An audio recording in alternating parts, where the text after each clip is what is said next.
Alright, welcome back to another video, guys. I hope everybody's having a great day. In today's video, I'm going to be giving you 5 reasons as to why you should buy a Tesla Model S. The first thing...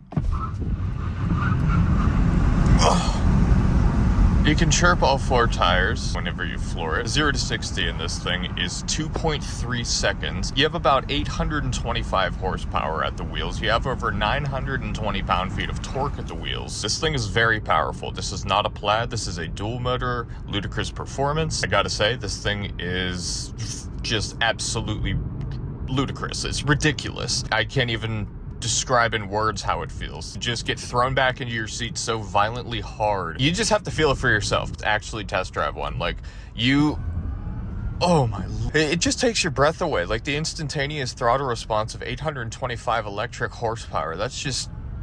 And it's limited to 85 miles an hour because this is a loaner car. And I'm going to stop driving it like an idiot because this is not my car. I'm going to go over a few more features other than power and everything like that. So a couple other features that this has that I really like is a gauge cluster. You get a big infotainment screen, 17 inches. Blind spot cameras right here. Those are your side cameras down there. That's your rear view camera right there. You can have that on full time to see what's behind you and beside you. Especially because this car is very large. You want something that's actually going to keep you safe and feel confident behind the wheel of this thing. Weighs 5,500 pounds, I'm pretty sure. Maybe 5,000 pounds. Very heavy. The fact that this thing can do a 0 to 60 and a quarter mile in these times is pretty nuts. The quarter mile is like 10.5, I think. It's nuts. That's enough about that, but let's pull over and I'll show you the screen. So this is the screen. You've seen it 100 times. Your controls are right here. You can do a bunch of things, pedals and steering. Acceleration, you get a bunch of different modes, 4 different modes. Like I said before, this is not the Plaid with 1,020 horsepower. This is the Ludicrous Plus with 825 horsepower. Your steering modes, you get 3 modes: comfort, sport, and standard. Sport doesn't really do anything. It just tightens it up. It doesn't actually make it any more precise or anything like that. Suspension, this is one I actually wanted to touch on. So you can raise the ride height, lower the ride height, and this is what I really like. You can actually do adaptive suspension damping, and you can do comfort,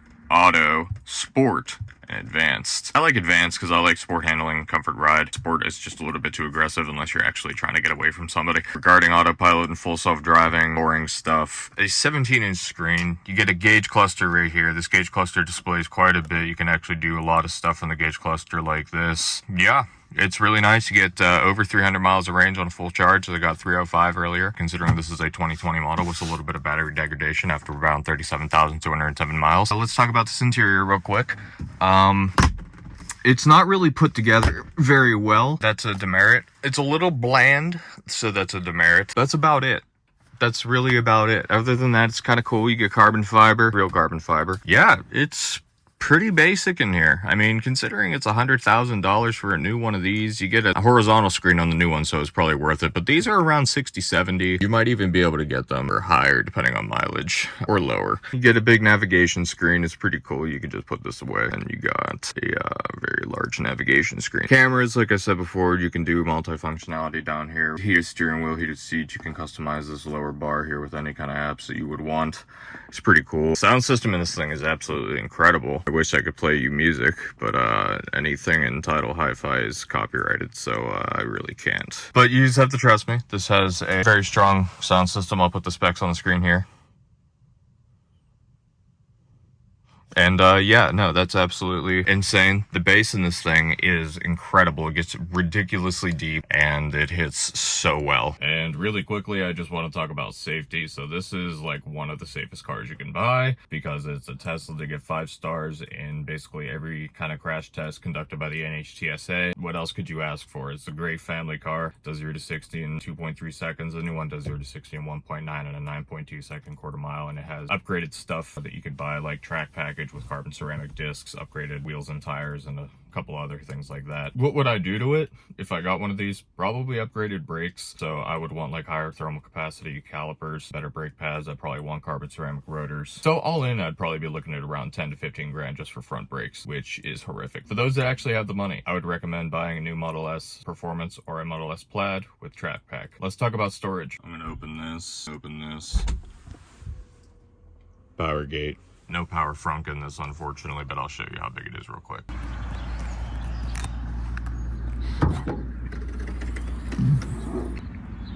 Could fit quite a bit in there.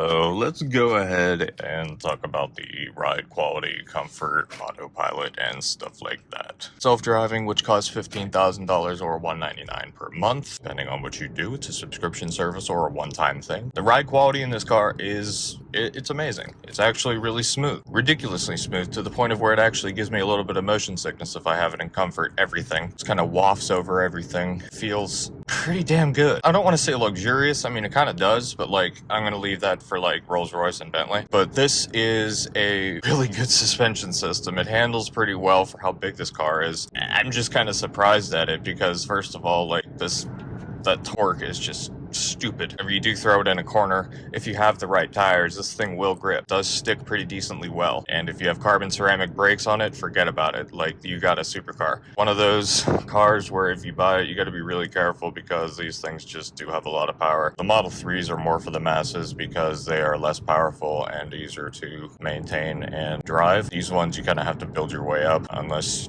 you really just have the money and really want to go into it balls deep. But I mean, that's up to you. Oh, he's saying bitter days, huh? I was talking about that deer on the side of the road. Let's go ahead and talk about autopilot full self-driving real quick. This is equipped with the full self-driving computer. It'll do full self-driving. All you have to do is enter a destination, and theoretically it will drive you to your destination. Now, that is not completely legal where we are. Out in California, they're doing a lot of beta testing and things like that. You still have to apply light force to the steering wheel. It still requires you to actually pay attention. Is it really full self-driving? Not quite. You know, check your states, check everywhere to see where it's even legal to do autopilot and full self-driving actions. Sure, it's legal everywhere to do like navigate on autopilot and enhanced autopilot, but full self-driving is a little bit questionable right now, especially with all the hardware changes that they've been doing, that Tesla has been doing. They've been doing changes like removing radar, removing ultrasonic sensors, and switching to a Tesla-based vision suite, which are using cameras only. I don't know how I feel about that. I actually prefer everything working in unison. However, if cameras eliminates two things and makes it work faster, then I understand that. But yeah, that's my thoughts on FSD. Back to this ride real quick, then I'll shut up and leave you guys to it. Ride quality is amazing. You can adjust the suspension. Sport, you do feel the bumps. Comfort, you don't feel the bumps at all. It's actually ridiculously impressive. And then you have the individual mode or advanced in this car, and you can change the damping and the ride height and the compression and rebound. It's pretty cool. So you can smooth out your ride to what you want it to be, and you can adjust your steering to what you want it to be, and your pedals. Pretty cool. It's very customizable. Probably one of the most customizable cars on the market. I'll just end it there. Y'all have a good one. Thanks for watching.